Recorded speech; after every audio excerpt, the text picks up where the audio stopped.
నిజంగా చెప్పాలంటే ఈ ప్రభుత్వము ఈ తుగ్లక్ ముఖ్యమంత్రి యొక్క అనాలోచిత విధానాల వల్ల అధికారులు బలైతా ఉన్నారు. నేను ఐజీ గారిని కూడా కోరుతా ఉన్నా, ఐపీఎస్ ఐఏఎస్ అధికారులను కూడా కోరుతా ఉన్నా, మీరు దయచేసి ప్రభుత్వ కుట్రలో మీరు అనవసరంగా బలి కాకండి, బలి పశువులు కాకండి. ఎందుకంటున్నా అంటే ఇది ఈరోజు జరిగింది కాదండి, 8-9 నెలల నుంచి కొడంగల్ అట్టుడుకుతున్నది. ఆ ప్రాంత రైతులు నిరసనలు చేస్తూనే ఉన్నారు. కొత్తగా జరిగింది కాదు, నిన్న మొన్న జరిగింది కాదు. వీళ్ళ దుర్మార్గం, పిలిచి మాట్లాడలేని కుసంస్కారం. ప్రజాస్వామ్యంలో పిలిచి మాట్లాడరండి. మా ప్రభుత్వం ఉన్నప్పుడు కూడా భూసేకరణలో చాలా చోట్ల పంచాయతీలు వచ్చినాయి, పిలిచి మాట్లాడలేదు. మల్లన్న సాగర్లో, కొండపోచమ్మ సాగర్లో అక్కడ సమస్యలు వస్తే వెంటనే ముఖ్యమంత్రి గారు, ఆ జిల్లా మంత్రి గారు రైతుల దగ్గర పోయి పిలిచి మాట్లాడి ఒప్పించి మెప్పించి ఆ కలెక్టరు తనలాడి మొత్తానికి చేసినాం. కోర్టుకు పోతే కోర్టులో కూర్చొని కోర్టును సంజాయించి అక్కడ బెస్ట్ పరిహారం ఇచ్చి కడుపులో తలబెట్టి మీకు జరిగే లాభాన్ని వివరించి మొత్తానికి అల్టిమేట్గా ప్రాజెక్ట్ పూర్తి చేసినాం. అట్లుంటుంది. కానీ ప్రభుత్వం అంటే నువ్వు ఇస్తావా సస్తావా, తిరగబడరా? పిల్లిని కూడా రూమ్లేసి కొడితే మరల పడదా? 9 నెలల నుంచి ప్రభుత్వానికి టైం లేదండి. ముఖ్యమంత్రి గారు సొంత నియోజకవర్గంలో కలెక్టర్ గారికి టైం దొరకలేదు, తిరుపతి రెడ్డికి టైం లేదు, ముఖ్యమంత్రికి టైం లేదు. ఏం చేస్తున్నారు అందరూ? రియల్ ఎస్టేట్ దందాల్లో బిజీగా ఉన్నారా? అందుకే అంటున్నా నేను, కుట్ర జరిగింది అంటే నిజంగా చెప్పాలంటే ఒక అడుగు ముందుకేసి చెప్తా ఉన్నా. మేము కూడా చూసినాం వీడియో నిన్న. నేను ఇంకొకటి అడుగుతా బ్రదర్, ఐజీ ఎట్లా మాట్లాడుతున్నా నాకు అర్థం కాదు. దాడి జరిగిందని కలెక్టర్ చెప్తుండే, దాడి జరగలేదు అంటుండు. కలెక్టర్ దాడి జరగలేదు అంటాడు, దాడి అనద్దానిలే, దాడి జరగలేదు అన్నాడు. నాకేం కాలేదు, దాడి జరగలేదు అన్నాడు ఆయన. మరి ఈయన దాడి జరిగిందని ఎట్లా చెప్తాడు?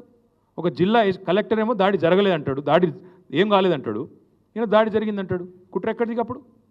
ఇంకొక అడుగు ముందుకేసి చెప్తున్నా నేను. మేము కూడా చూస్తున్నాం అసలు ఇది నిఘా వ్యవస్థ వైఫల్యం. కలెక్టర్ను మరి ఆయన గన్మెన్లు ఎడవేయినరు, పోలీసు వాళ్ళు ఎడవేయినరు. ఏమైనా జరిగితే వెంటనే ముందు ఆపాల్సిన ఎక్కడ పోయినరా? నేను ఒక్కడు కనబడలేదు. అంటే ఉద్దేశపూర్వకంగా ఆడ అశాంతిని రగిల్చి దాని పేరు మీద భూములు గుంజుకోవాలన్న చక్కర, దాని పేరు మీద బలవంతం చేసి వీళ్ళు మర్యాద ఇంటలేరని చెప్పి బెదిరించి గుంజుకునే చక్కర చూస్తుంటే అట్లే కనబడుతుంది కుట్ర. మరి ఇది మాకు ఇప్పుడు ఇంకోటి సురేష్ మా నాయకుడు, ఎస్. నరేందర్ రెడ్డి మా నాయకుడు, ఎస్. మరి సురేష్ భూమి పోతుంది, కొట్లాడా సురేష్? అడగద్దా? నోరు మూసుకొని కూర్చోవాలన్నా? తప్ప అది కూడా? సురేష్ నన్ను వచ్చి కలిస్తే తప్ప? వాళ్ళ పార్టీ వర్కింగ్ ప్రెసిడెంట్ నేను, నాకు కాకపోతే ఇంకోని చెప్పుకుంటాడు.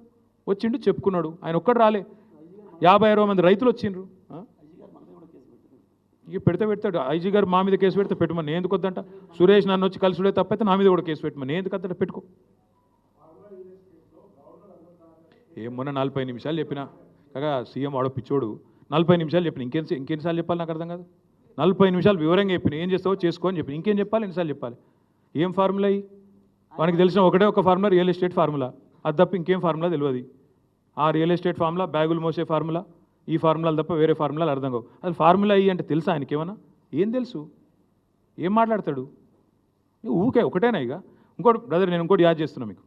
11-12 నెలల్లో మీకు కూడా బోర్ కొట్టాలి. అరే ఓ రోజు కాళేశ్వరం స్కాము, ఓ రోజు ట్యాపింగ్ స్కాము, ఓ రోజు డ్రగ్స్ స్కాము, ఓ రోజు ఇంకో స్కామ్. ఇవేనా ఊకే కథలిగా? రైతులేంది, వాళ్ళ గోసేంది, భూములు గుంజుకునుడేంది, రైతు బంధు ఎగ్గొట్టుడేంది, తులం బంగారం ఏడవాయే, 6 గ్యారంటీలు ఏడదొచ్చినాయి. దీని గురించి అడుగుడు లేదా మీడియా కూడా? మేము తేరగా దొరికినా మమ్మల్ని అడుగుతారు, వాని ఎందుకు అడుగుతలేరు? మీరు ఎవరు బ్రదర్? ఓకే, మేము అగ్రెసివ్ పోతలేం నువ్వు అంటున్నావు, ఎక్కువ తక్కువ మాట్లాడుతున్నావు నాళ్ళు అంటారు. మరి మేమేం చేయాలి? కేసులు పెట్టవాటి మేము అగ్రెసివ్ బ్రదర్. మీరు పొమ్మంటే ఇంతకంటే ఎక్కువ అగ్రెసివ్ పోతాం, కానీ మీకు కొద్దిగా మా మీద నిరుత్సాహం ఉన్నట్టుంది, ఇంకా అగ్రెసివ్ పోతాం, తొందరపడతాం. ఓకే డెఫినెట్గా మా పార్టీ తరఫున లగిచెర్ల పోతాము, తప్పకుండా రైతులకు అండగా నిలబడతాము.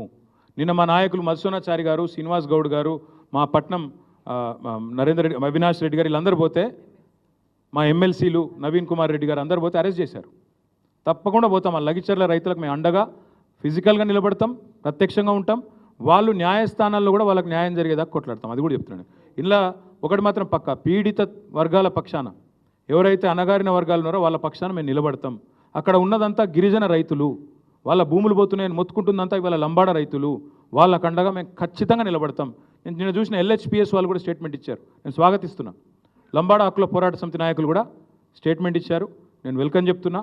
వాళ్ళకు కూడా నేను తప్పకుండా వాళ్ళని కూడా కలుస్తా, వాళ్ళతో కూడా మాట్లాడతా, వాళ్ళకి అండగా నిలబడతా, మా పార్టీ నిలబడతా. ఇంకొక మాట మీరు ఒకటి చూడండి దయచేసి, ఇది ఒకటి చాలా ఇంపార్టెంట్ పాయింట్ మా వెంకటేష్ గారు గుర్తు చేస్తున్నారు. ఒక రైతుని నేను ఇంటర్వ్యూ ఇచ్చిండు అక్కడ.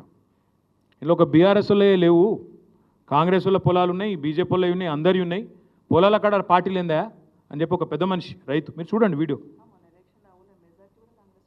ఇక మెజారిటీ కూడా కాంగ్రెస్కి వచ్చిందట ఆ ఊళ్ళో మరి. ఎనీవే థ్యాంక్ యూ, మళ్ళీ ఒకసారి థ్యాంక్ యూ. ఈ ఫార్మా విషయంలో మాత్రం తప్పకుండా ఎస్